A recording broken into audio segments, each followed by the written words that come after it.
Sally Beauty Holdings. First off, read this disclaimer carefully and do your good deed of the day by liking and subscribing.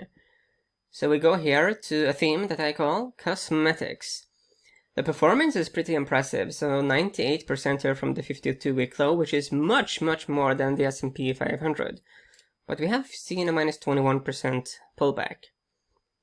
So here is Sally Beauty, 90% here from the low, but one of the biggest pullbacks at minus 39% from the 52-week highs.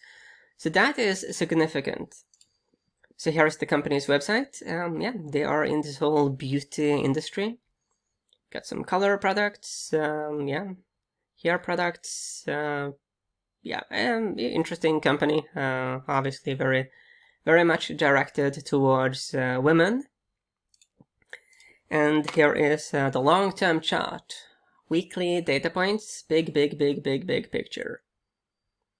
The very important red 200-week moving average has been clearly relevant for Sally Beauty. It's been resistance, as you can see here with these pink arrows, but also the blue arrows show us that it can be very good, decent support. Here it was only a trade. Here it was a big rally. Potentially it will be either a big rally here or just a trade.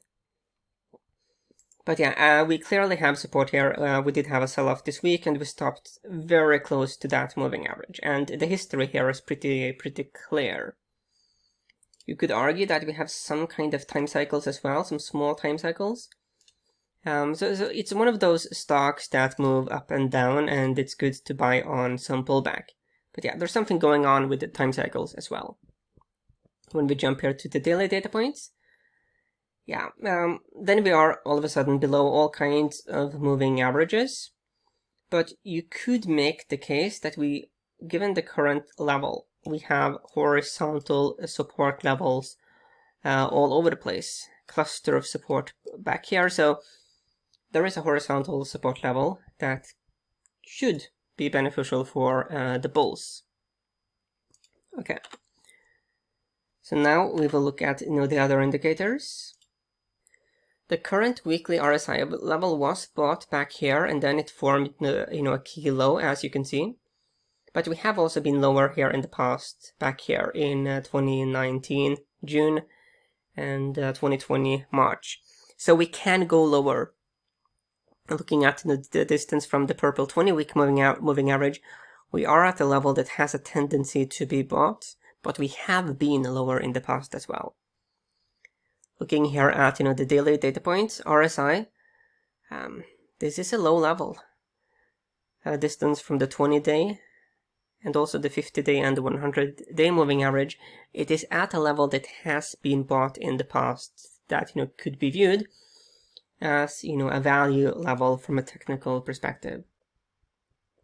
But I would say that the key part here of the bullish thesis would definitely be the red 200-week moving average. Looking at correlations, we don't have much in terms of the S&P 500 nor the consumer discretionary ETF. Only 54% here with the retail ETF, which is not that strong either. Looking at the daily data points, we have a negative correlation here with the S&P and the consumer discretionaries. So interesting situation here when it comes to correlations. Looking at seasonality, over the last 5 years, October has been pretty weak, but November is one of these, it is the strongest month. But let's look at the last 10 years. Then it is one of the most, it is the strongest month, but you see also here that February is pretty decent as well. So it closes higher 89% of the time over the last 10 years with an average gain around 12%.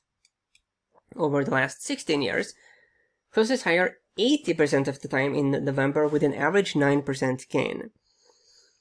So November is preceded, of course, by October, which is, a 50% month for bulls and bears. Average minus 2% pullback, so you could argue that it has a tendency to have a slight bearish lean, but nothing dramatic. The ferocious bullishness of November, though, is so strong that if I were a bear, wanting to short Sally Beauty, I wouldn't feel too comfortable about that position. I would at least have a very small position. So we have moving average support and very strong seasonality for the next month. That pushes me definitively in a more bullish direction. I would be pretty afraid if I had a big bearish position here for Sally Beauty. Looking at analyst price targets. So vis-a-vis the current stock price, and if we look here at the Oppenheimer price target, they suggest 53-ish% upside. Definitively, that's bullish. Sachs, they have a number 3 hold, but we have an A value score, A growth, and A momentum, so the style scores literally could not be better. The industry rank is top 44%, retail miscellaneous. No dividend, $1.8 billion here in market cap. So when you look here at the evidence, taking it all together, the technicals, the seasonality, the correlations, and the correlations are interesting in the sense that because we don't have very strong correlations, it means that Sally Beauty kind of does its own thing, which could become beneficial, given that we are at this very key support level. So those correlations could mean that if we do get, a correction in the overall market, there's an increased probability at least that people will buy Sally Beauty as sort of like, a place where money can sort of flee from, the strong intercorrelation between other equities. But that's, of course, is purely a hypothesis. But yeah, I think the evidence there is too clearly bullish. But I would say that the bullish thesis, it is very contingent on this red 200-week moving average. It's been holding for such a long time that we certainly assume that it will continue to hold. You could further make a bit of an argument that we are forming an inverse head and shoulders pattern. So you could say that this is the left shoulder, this is a head with 2 horns, We have a little bit of a demon there, or maybe even a bunny, that's cuter. And then this could become a right shoulder, which would, be bullish. And let's just measure a bit here. So let's hypothetically say that we were to form that shoulder and rally. So just to get above here would be 63%. That's obviously a pretty decent move. But yeah, interesting times here for Sally Beauty.